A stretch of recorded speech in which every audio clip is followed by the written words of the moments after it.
COVID. Now is not, and we've said it's from the beginning, it is not the time to travel. Now is clearly not the time to travel. We must remain vigilant. Thank you for continuing to respect social distancing, wearing a mask, and following local health guidelines. We will get through this together. I would now like to hand the microphone to my colleague, Anita Anand. Anita.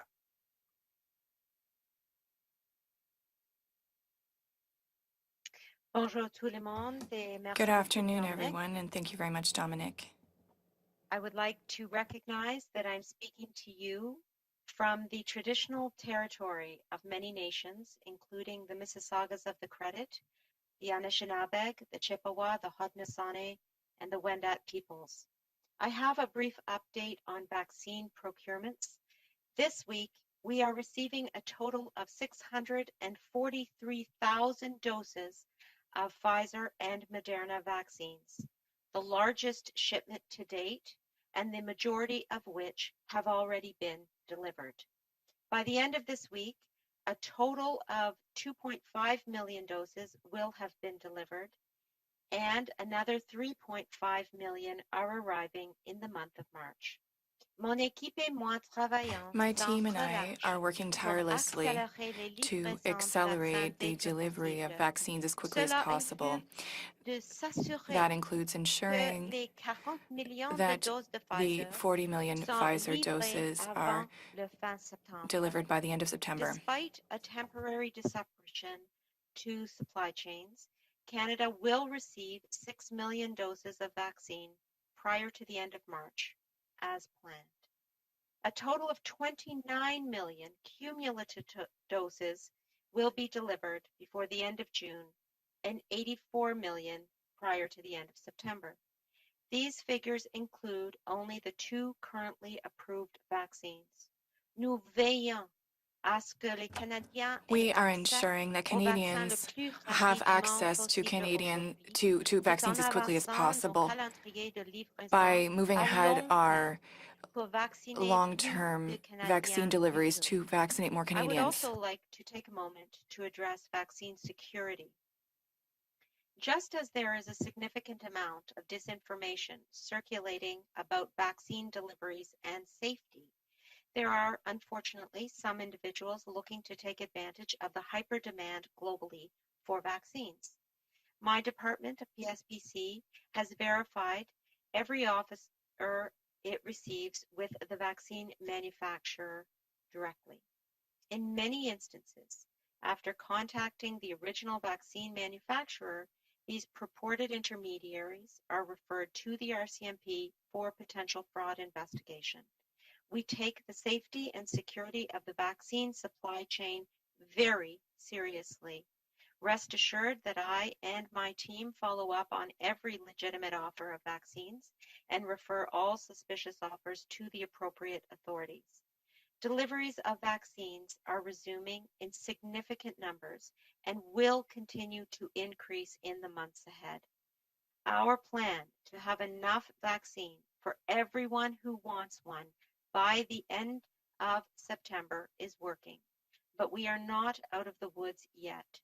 It is just as important as ever that we all continue to follow public health advice and keep each other safe. Thank you. Merci. Miigwech. And now we'll turn it to Dr. Tam and then Dr. New. Dr. Tam?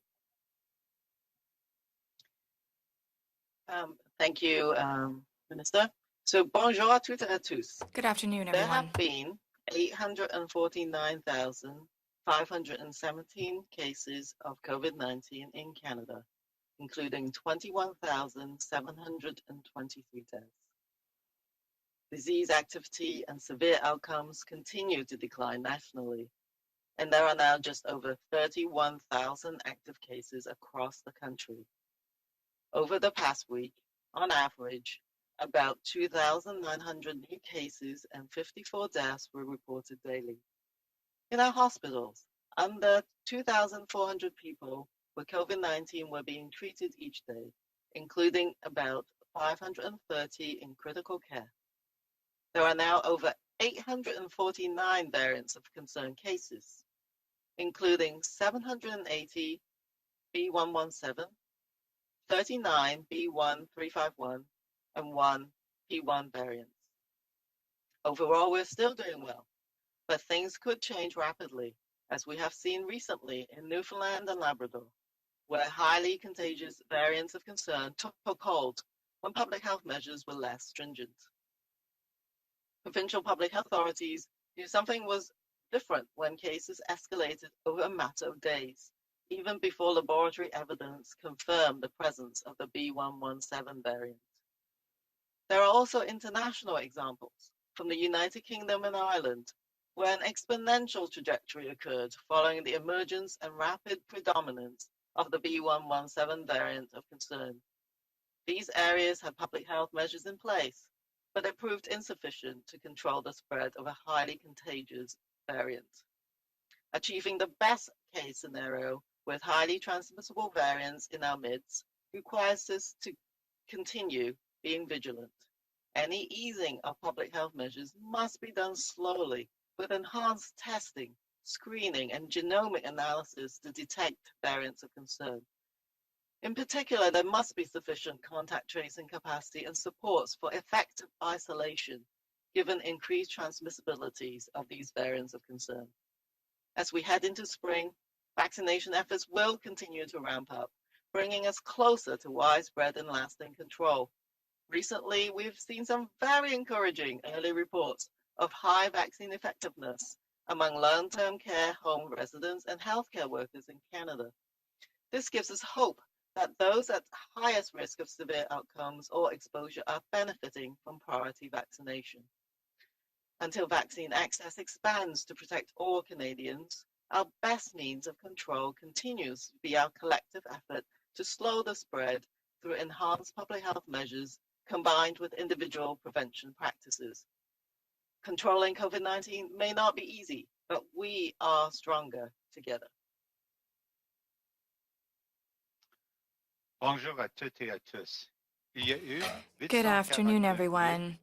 There have been 849,517 cases of COVID-19 in Canada, including 21,723 deaths. Disease activity and severe outcomes continue to decline nationally, and there are now just over 31,000 active cases across the country. Over the past week, on average, about 2,900 new cases and 54 deaths were reported daily. In our hospitals, under 2,400 people with COVID-19 were being treated each day, including about 530 in critical care. There are now over 849 variant of concern cases, including 780 B117, 39 B1351, and 1 P1 variant. Overall, we are still doing well, but things could change rapidly, as we have seen recently in Newfoundland and Labrador, where highly contagious variants of concern took hold when public health measures were less stringent.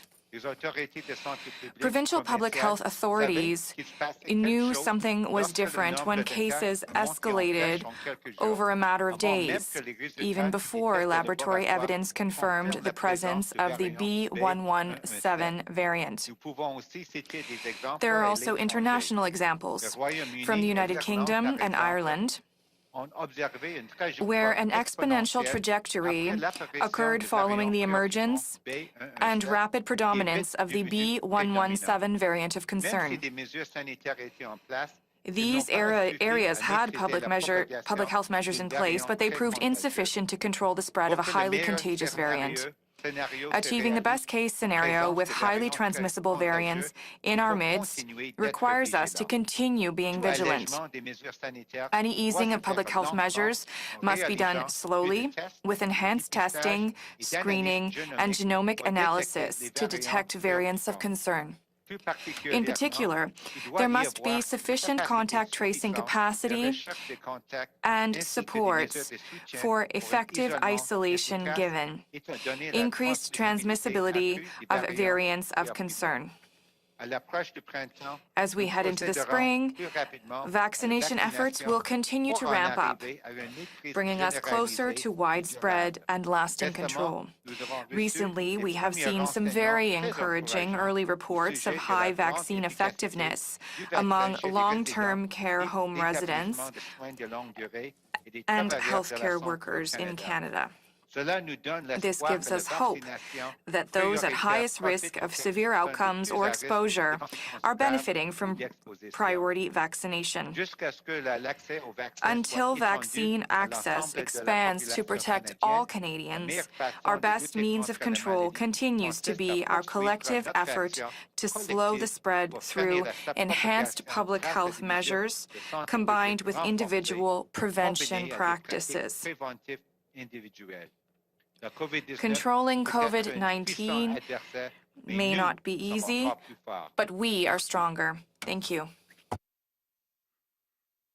Thank you, Dr. New, and Corinne, back to you. Merci beaucoup. Donc, nous allons passer à la période de questions avec une question de suivi chacun. We will now move on to question period with one question and one follow-up each. Opérateur, première question. First question. Thank you. Merci. If you have a question, please press star 1 on your device's keypad. Si vous désirez poser une question, appuyez sur étoile 1 de votre appareil. You may cancel your question at any time by pressing star 2. Vous pouvez à tout moment annuler votre question en appuyant sur les touches étoile 2. The first question is from la première question est de Manon Cornelier de Le Devoir. Please go ahead. Manon Cornelier, Le Devoir. Question.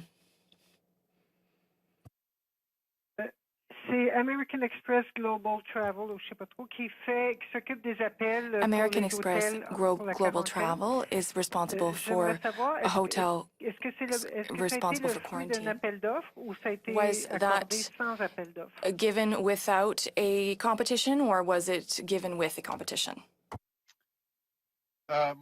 C'est Dr. New. Moi, je ne suis pas vraiment au courant avec les détails opérationnels. I'm not really aware of the operational details. The question was from Minister Anand. Oh, okay. Anita, the question from Manon was around the contracting for the American Express Global Travel Service. I don't have any information, but we can certainly follow up. Anita, do you have any information on that? Or we can, Manon, on pourra facilement well, the minister will know whether there was a bid for tenders or not.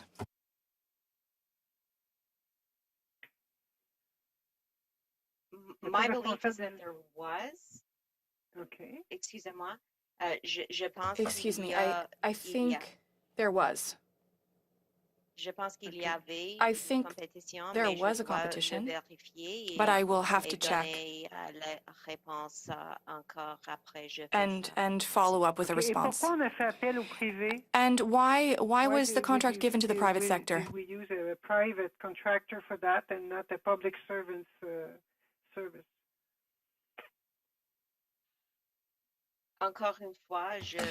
Once again, I will verify the process with my department and with Public Health Agency of Canada, with whom we are working. And I will check the information before I weigh in on that. Thank you.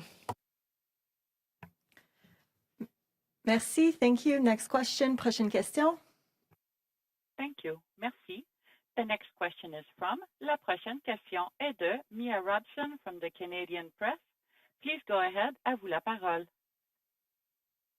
Dr. Tam, my first question is for you. I'm wondering, you said a couple of weeks ago, and I think you repeated it even last week, that we need to do better at screening for these variants. I'm just wondering if we have changed anything in that time, the last couple of weeks, if we are screening anymore, and if not, what else you still think we need to do? Thank you for that question. And yes, the actual screening and capacity to do so has increased, I think, quite a bit in Canada. Just as a benchmark, if you like, we were already doing fairly well compared to other countries and screening at about 5% of our positive samples with a goal of 10%. So they're increasing up to that. That's for the whole genome sequencing, sequencing the whole virus, and I'll get to screening in a second. And, we started with about 3,000 sequences, whole genome sequences in December, 5,000 in January, and we're going to exceed that kind of number in February. In terms of screening for a mutation, so here we're talking about a mutation such as the N501Y, and here we're doing quite well with a range of provinces and with support from the National Microbiology Lab for those who can't do it themselves to screen for, I think many are aiming for essentially close to 100% of the lab confirmed cases. And we know that a number of the larger provinces are already at that milestone. Some of them are at about 70%, but they are screening quite a bit. So doing a lot more than what we were before. Ontario, for example, is screening 100% of the positive cases. Nova Scotia and BC are, approaching that kind of range, and Alberta as well. So, and that's just, and then if they're screen positive, of course, they will undergo whole genome sequencing in order to determine if they are the actual variant of concern. The other efforts are other targeted studies, as well as these point prevalent studies that you've seen coming out of certain provinces where you just screen everything on a single point in time, just to get an idea of where those variants might be. So I would say, yes, Canada has made great progress, and we need to continue to do that, particularly as things are sort of easing up. You really need to know where those variants are. Thank you. And Minister Anand, for you, I think it was about 10 days ago, you said that Canada was getting its AstraZeneca doses from the United States now. And then 3 days later, India said that they were sending us those doses. I'm just wondering if you could clarify why things changed, if things changed, what the situation is with the doses and where Canada's AstraZeneca doses are coming from. Okay. Thank you, Mia, and nice to hear you. Let me be clear that what I said 10 days ago is accurate. Under our bilateral agreement with AstraZeneca, the doses are coming from the United States. We also are engaged with the Serum Institute of India for doses in addition to the 20 million that we have under contract with AstraZeneca. And those doses obviously would be coming from India. Thank you. Merci. Thank you. Next question. Prochaine question. Thank you. Merci. The next question is from La prochaine question est de Catherine Lévesque de la Presse canadienne. Catherine Lévesque, Canadian Press. Question. Oui, bonjour. Yes, good afternoon. I would like to come back to the hotels and chaos surrounding reservations for travelers.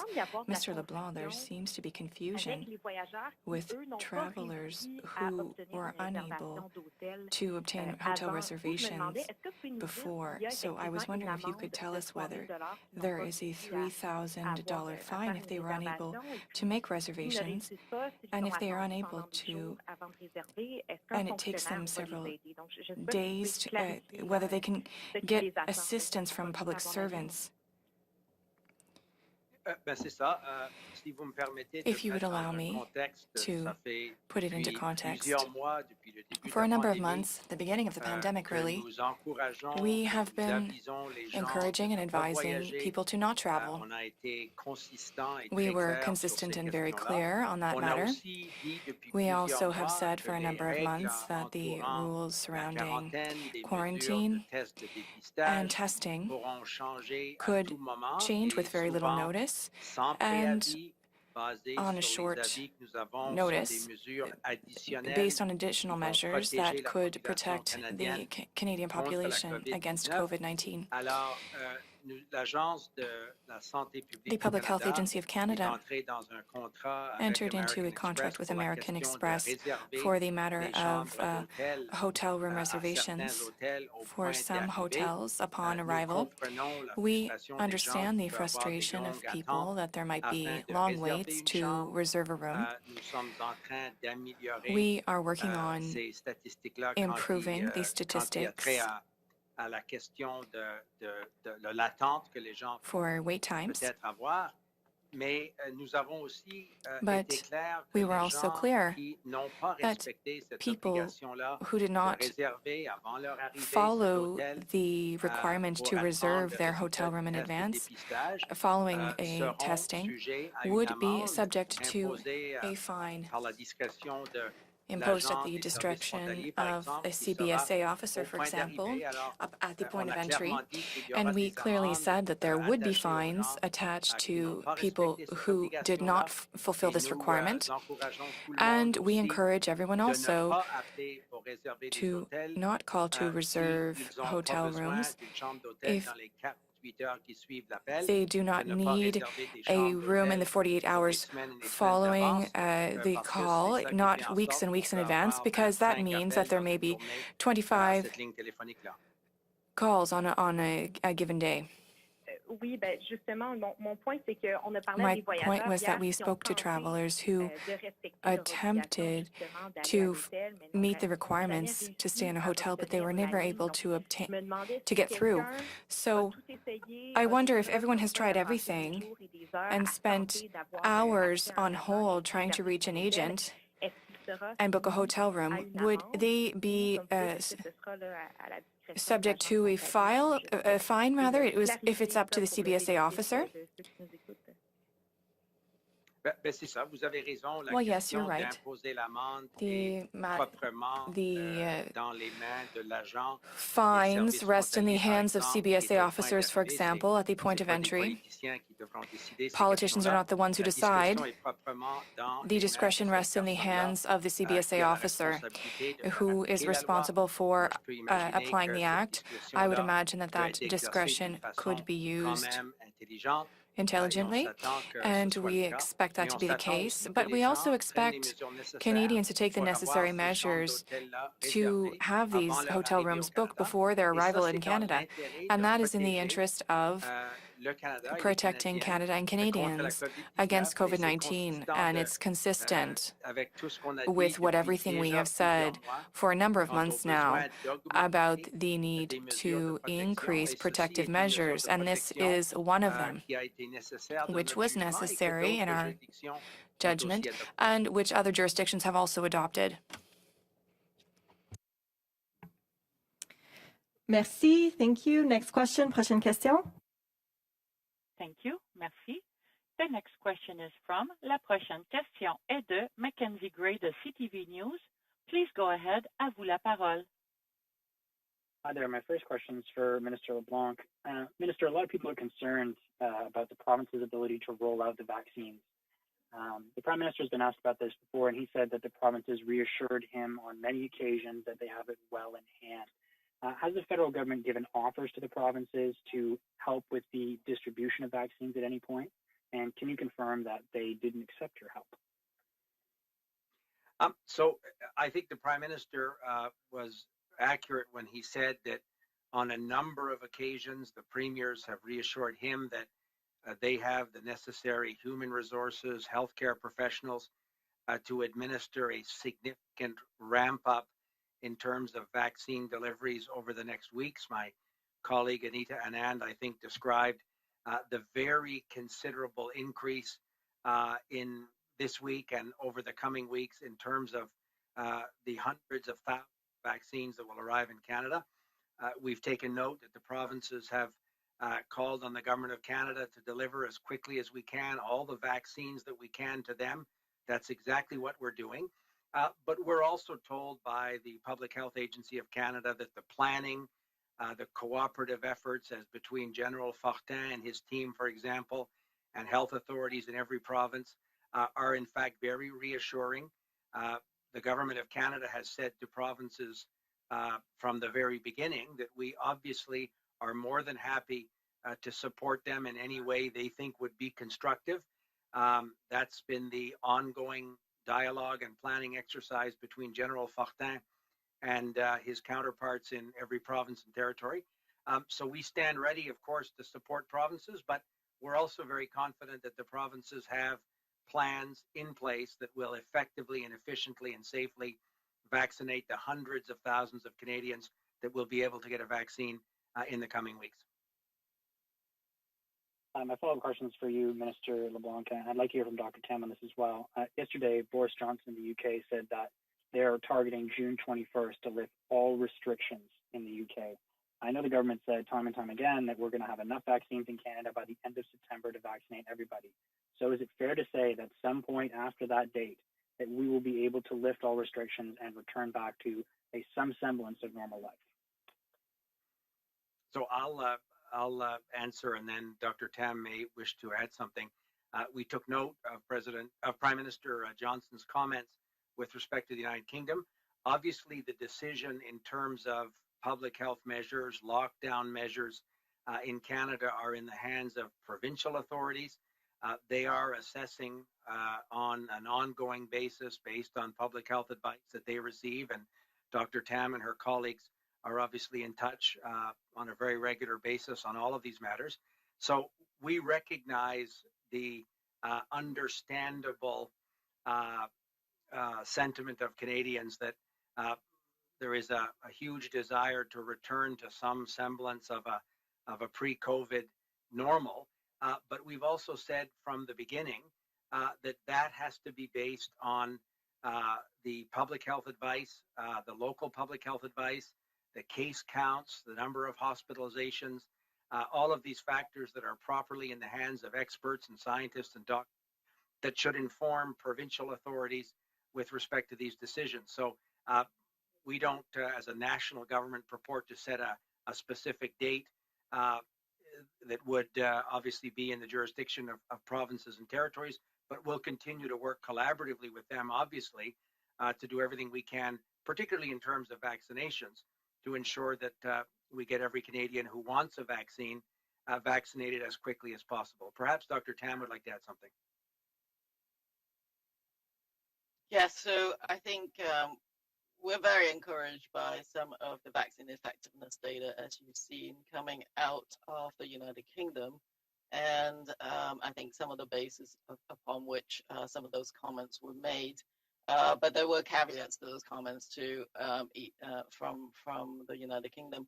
I do think vaccines play an absolutely key role in our return to closer to what the life that we have known. And I think as many people as possible getting vaccinated means that resurgence then becomes less likely.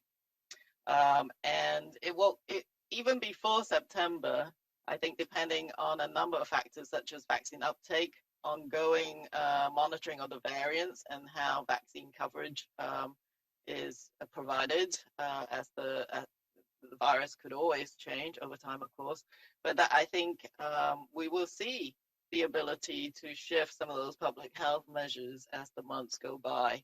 And September is a target, of course, for as many Canadians as who wants a vaccine getting vaccinated. But I do think that the vaccine will play a critical role in easing of public health measures. The key is to get the vaccination levels high so that we reduce the chances of those, massive upswings in resurgence in order to keep society going. So that is absolutely the goal. But I think, you can't put an absolute date on one of these things, but having had everybody getting the vaccine, that is a massive step towards returning to a more normal life, while I would say keeping up with your personal, protective measures. The idea is not to reduce the need to have the more restrictive public health measures in the community. But I remain really very hopeful, but we have to go with the data as the science evolves as well.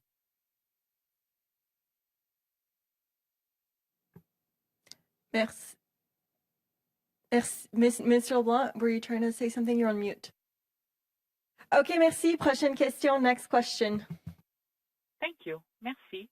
The next question is from, la prochaine question est de Mélanie Marquis de La Presse. Please go ahead. À vous la parole. Question. Bonjour. Minister Anand, on the counterfeit vaccine problem, first of all, how big a problem is it right now, and how does it work exactly? Are state entities trying to sell vaccines to governments, or is it something that happens on the web where, private citizens are offered counterfeit vaccine doses?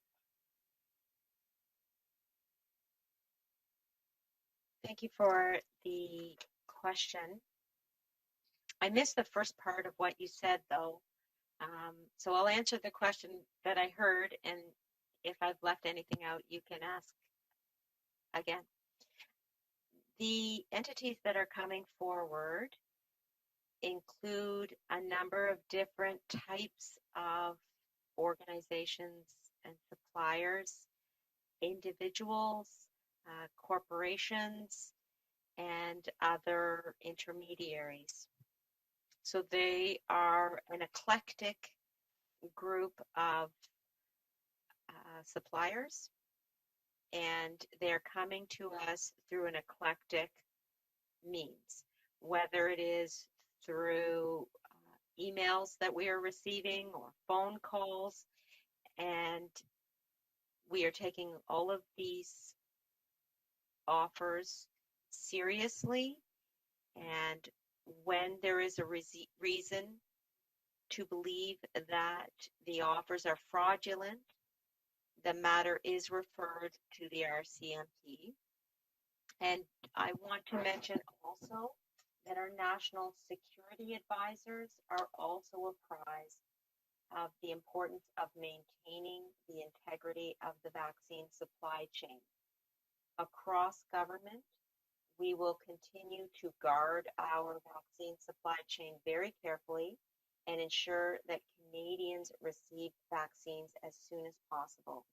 We encourage Canadians to refer any offers of vaccines that they believe to be suspicious to the authorities as soon as possible.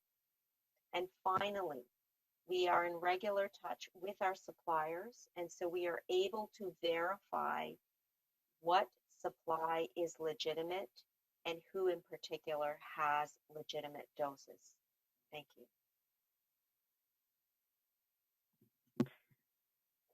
So as a follow-up, I'm just going to ask the first part of the question again, which is, I guess, a general interrogation. How big a problem is it right now? Is it a marginal problem? And also, if you could give, without naming anybody, give specific examples of how it works. You mentioned emails. Could you give us a couple of examples, if you can, of course, with regard to privacy?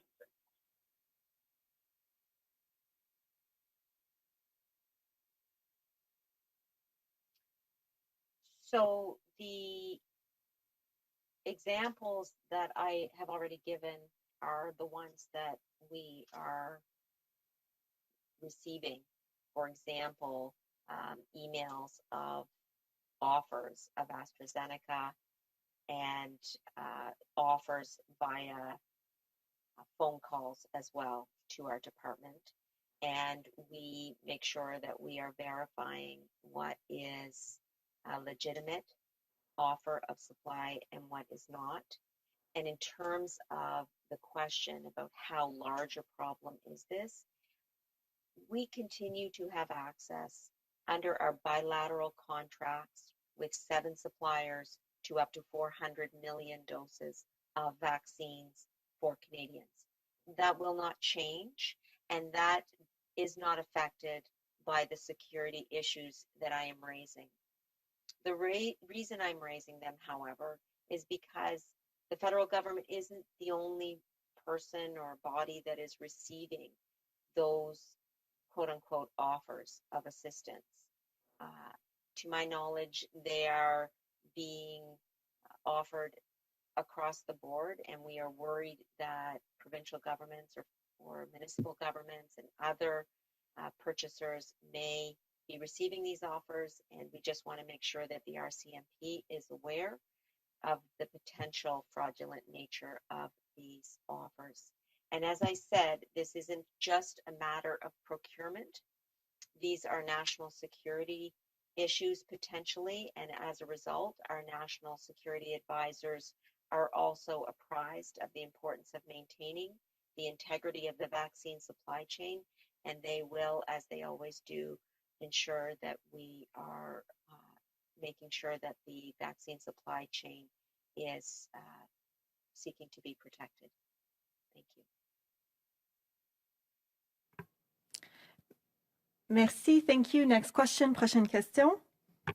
Thank you, merci. The next question is from La prochaine question est de Tom Perry from CBC News. Please go ahead, à vous la parole. Hello, thanks for taking my questions. The first one is for Minister Anand. Minister, the U.S. Food and Drug Administration is supposed to be meeting on Friday to review the vaccine from Johnson & Johnson. I'm just wondering if Johnson & Johnson gets the go-ahead, the green light from Health Canada, soon in the near term, how many shots do you expect will flow to Canada in the second quarter of the Johnson & Johnson vaccine? Hi, Tom, and thank you for your question. So to start at the beginning, from a procurement standpoint, under our agreement with Johnson & Johnson reached on August 24th, 2020, we are procuring 10 million doses of a one-dose vaccine, and we have options of up to an additional 28 million doses. Under our contract, deliveries of those 10 million doses are to occur in Q2 and Q3. I spoke with J&J last week to ensure that we are on target in terms of those deliveries and to press them on when precisely those deliveries would be arriving in Canada. And that is a negotiation that we are currently engaged in, and I will provide information relating to the details of those deliveries as soon as I have them from the corporation. At the current time, the key date, of course, is the date on which Health Canada provides a decision with regards to J&J. And as we did with Moderna and Pfizer, we continue to engage in the negotiations with the corporation to ensure the earliest possible delivery from the corporation, the supplier, into this country. And that's exactly what we're doing with all other suppliers, including J&J. We are watching this very, very carefully. Thank you. So, Minister, then is it fair to say then it's too early to know at this point how many doses of J&J we're going to be getting in Q2, assuming that is that Health Canada gives approval to the vaccine? That is correct. It is too early to say, and as soon as I have details, I will provide them to you. Of course, from the vaccine supplier standpoint, they're usually reluctant to provide firm delivery dates in a quarter prior to knowing the date on which they will receive authorization from the regulatory body. The reason, on my understanding, is that vaccine suppliers don't want to have vaccines sitting, waiting in any jurisdiction when they could be in arms in other jurisdictions. And so it is important from their perspective, on my understanding, that they are also being efficient in terms of where they're sending vaccine. At every step of the way, I assure vaccine suppliers that Canada is ready for the deployment and distribution of vaccines. That's why we got Moderna into this country earlier than most countries. That's why we got Pfizer here in Canada earlier than most countries. And it has been as a result of that negotiation that we have been able to accelerate deliveries of those vaccine suppliers. Similarly, we are taking also an aggressive approach with J&J and AstraZeneca to assure them that Canada is ready to receive doses. Indeed, Minister Haidu and I wrote a letter to vaccine suppliers prior to receiving any vaccines in this country that Canada is ready and that the Public Health Agency of Canada will be working very closely, as it is, with the provinces and territories to ensure the efficient distribution of vaccine. And that's exactly what has occurred. There is a very strong collaborative working relationship between the Public Health Agency of Canada and the provinces and territories in terms of ensuring efficient and effective distribution of vaccine. We thank Danny Fortin for his work in this regard and all provinces and territories. And of course, frontline healthcare workers that are delivering these vaccines in as expeditious time as possible. Thank you. Merci, thank you. We will take two final questions. Nous allons prendre deux dernières questions. Prochaine question, next question. Thank you, merci. The next question is from, la prochaine question est de Annie Guillemette de Cogeco Nouvelles. Please go ahead, à vous la parole. Bonjour tout le monde. Question. Inaudible for the interpreter. Oui, on vous entend. Est-ce que vous m'entendez bien? Parfait. Donc, en fait, j'avais deux questions, mais je vais les laisser tomber. The sound is inadequate for interpreting. Déjà abordé. D'une part, d'une part, sur le criblage, le séquençage, Dr. Tam, vous en avez parlé. J'aimerais ça que Dr. New, vous nous résumiez la chose. Là. Bon, vous dites qu'on est rendu à peu près 10% des cas positifs actuellement, mais qu'il y en a qui sont déjà à 100, dont, moi je suis au Québec, nos voisins du Sud.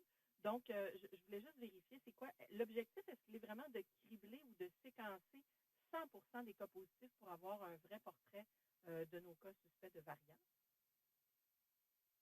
Donc, je pense qu'on a eu des bonnes discussions avec nos homologues de provinces et territoires, mais aussi discussions with our counterparts in the provinces and territories, but also les gestionnaires des laboratoires. Et, among lab d'après moi, c'est managers, aussi, and in il faut my discuter opinion, aussi we c'est quoi also la need to meilleure façon discuss d'être efficace pour le it's not the best dépistage way pour les to échantillons. Je pense que le site que effective Dr. with Tam a déjà sample constaté, testing. au début, on a Dr. Tam has fait already said le that in the séquençage beginning we génomique did de 5% genomic des échantillons sequencing à of travers le pays. 5% of samples Maintenant, across le the cible country. est 10%. Now the target is Et 10%. au Québec, je pense que c'est le In même Quebec, cible I de think it's the 10%, mais c'est pas same seulement 10% 10%. target, but it's not just Aussi, 10%. c'est une façon de faire a way dépistage au début of doing pour une testing at the mutation qui beginning est for a encore mieux pour les mutation variants déjà identifiés for ici au variants Canada. already Et identified here in avec Canada. le premier dépistage, si And with this un échantillon first est positif, testing, if on the peut faire sample is le positive, séquençage génomique au genomic complet. Parce que ça sequencing prend can be encore conducted quelques in jours, full c'est pas comme because très it takes a rapidement couple of d'un jour, days. ça prend peut-être 2, 3, 4, 5 jours. Donc, It can take il 2 to faut 5 être un peu, days, comme il so dit, you need to be a bit ciblé avec nos targeted efforts. Je pense que with our ça, c'est efforts. chose importante. That's something Chose important. aussi à constater, c'est Another pas thing to seulement note is that fait le séquençage génomique à it's tous not les just échantillons. genomic C'est sequencing of ciblé all avec le samples. It's 10%, mais targeted aussi within the dans les 10%, but cas also où on trouve peut-être in un cases événement where avec beaucoup there's de an caliers, event peut-être comme un événement, peut-être un cas qui or a nous case indique that is peut-être que related, c'est un cas de super-transmission. a super Aussi, c'est spreader très event. important si on trouve des cas It's liés also important if au we see voyage. cases that are related to Et c'est ça travel, aussi, c'est un autre groupe and that's prioritaire. another Et priority group. finalement aussi, je pense au And Québec, mais finally, aussi à I'm thinking travers of le Quebec, pays, but also across the on est country. toujours en train de aussi faire peut-être We're always comme trying to priorité de séquençage génomique pour les cas prioritize genomic peut-être liés avec sequencing for quelqu'un qui a déjà cases reçu la vaccination. tied Parce to qu'on someone who is vaccinated, toujours, comme on dit, on veut toujours because we always suivre want to closely follow what's happening with people who are vaccinated. We talk about vaccine escape. Is there an event where the vaccine was less effective than expected? That's the general strategy for Quebec and also for Canada, I believe. Thank you. Désolé, pour le suivi, est-ce que c'est possible juste de vous rapprocher du micro, s'il vous plaît? Possible to move closer to your mic? I can increase the volume. C'est parfait. Do you hear me better? J'ai les thumbs up des interprètes. Oui, il y a de l'interférence. Monsieur Leblanc, Mr. Leblanc, I'd like to hear you in French on the dangers of fraud and the checks of the supply chain and what types of threats the government is facing. Answer. As my colleague, Minister Anand, said, since the beginning, we have established safety measures across the country to ensure the integrity of the supply, the vaccine supply. It's essential for the confidence of Canadians, and Canadians can have a lot of trust in that the national security authorities and police authorities are obviously aware of potential threats, and they conduct checks rigorously, and that has been the case since the beginning. As Minister Anand said, for some time now, individuals who are trying to sell vaccines either to the Government of Canada or perhaps other governments or civil authorities, vaccines that are counterfeit or fraudulent. And with that, obviously, we refer all of these cases to national security and police authorities. But it's also important to note that as a national government, we have contracts in place with vaccine manufacturers, pharmaceutical companies that have received approvals from Health Canada. So everything that is signed by the Government of Canada is with the pharmaceutical companies themselves and not with third parties who claim to have access to vaccines. We just need to be cautious if we advance the idea that an individual or another intermediary could have access to vaccines. Those cases are obviously suspicious, and they are referred, as they should be, to the police, and that has been the case since the beginning. But we have full confidence in access to vaccines that are effective for all Canadians who wish it. And if I might add something, Dominic, it was the same thing with N95 masks. We received offers for these masks, and it was the same thing.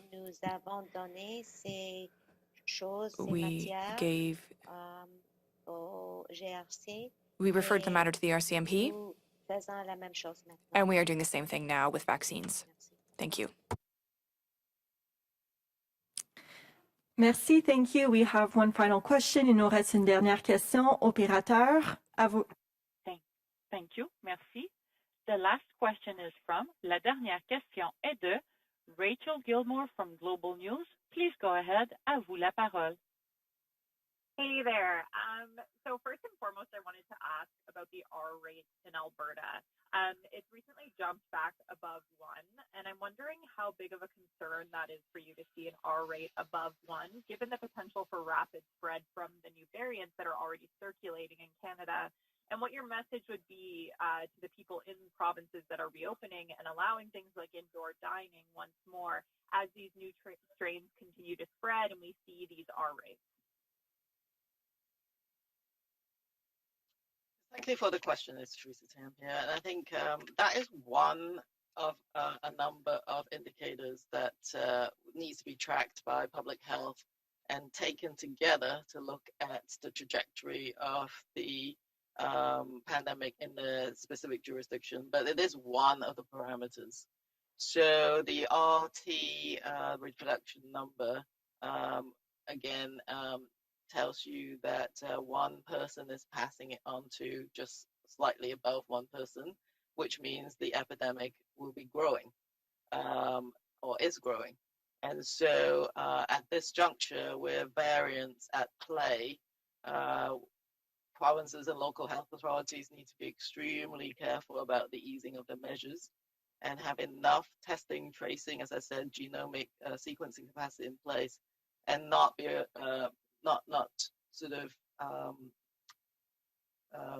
take too much time in further putting on measures if they see the trend going in the wrong direction.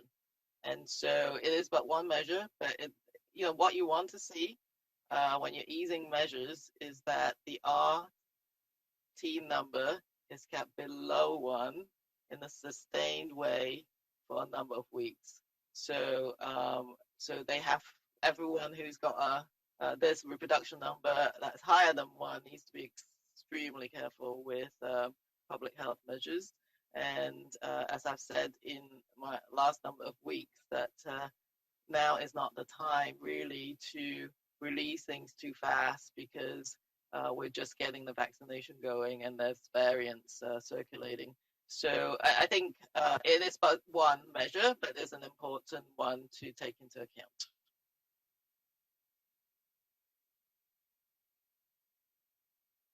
So just as a follow-up, I wanted to follow up on actually what Mac asked earlier in the press conference about, obviously the news out of the UK was pretty exciting.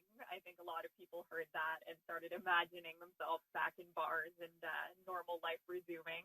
I wanted to ask you guys, I know you said that vaccination is a big boon to that potential, but if you can't set an official date, what metrics are you looking at when it comes to determining whether it's safe to fully reopen? And just to double barrel this question, because I know that's always a favorite, can you give us any kind of a date that you think is unrealistic in terms of imagining we'd still be living like this?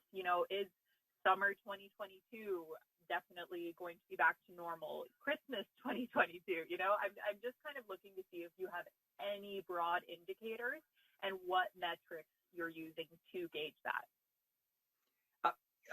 I'll say a few things and then Dr. Tam can follow up. As we said, we as a national government certainly understand Canadians' excitement about being able to return, I think as Dr. Tam said, to some sense of normal before the pandemic, although some public health measures will likely remain in place for a considerable time. But it's also important to note Canada is a federation where provincial and territorial authorities properly have jurisdiction on a great number of these public health measures. We obviously collaborate, and Dr. Tam and her colleagues work closely with their counterparts in provinces and territories. But your question almost has to be asked to 13 different sub-national governments in Canada in order to be able to come up with that magic answer. But I very much liked your idea of summer 2022. And I didn't know double barreling was a verb in terms of asking questions at a news conference. So I learned something today. Maybe Dr. Tam would like to add something. Yes, so some of the indicators will not be a surprise to everyone. So in order to ease measures, you have to take into account indicators such as the R value, which you just talked about, the actual epidemic curve in terms of where it's moving, the rates of serious outcomes, including ICU admissions, hospitalizations, and deaths, of course. But the initial trends in cases does give you an idea of what is going on first, because the other indicators are sort of lagging indicators. But you want your healthcare capacity to be able to cope, and you also want the public health capacity for testing, tracing, contact tracing, all to be in place for easing of measures. when you bring the cases down to really low numbers, really low, then you can detect and track and every case and their contacts in order to put them in isolation or quarantine. That is the kind of state that ensures that society can open up more, but then everybody has to do their part in order to maintain that. With variants in play, there's less room for any kind of errors. No one can afford to not do everything that they can, but with more precision. If you're wearing a mask, you got to do that properly. Social distancing. The sort of 3 C's, close, enclosed, crowded, indoor conditions are still the biggest risk.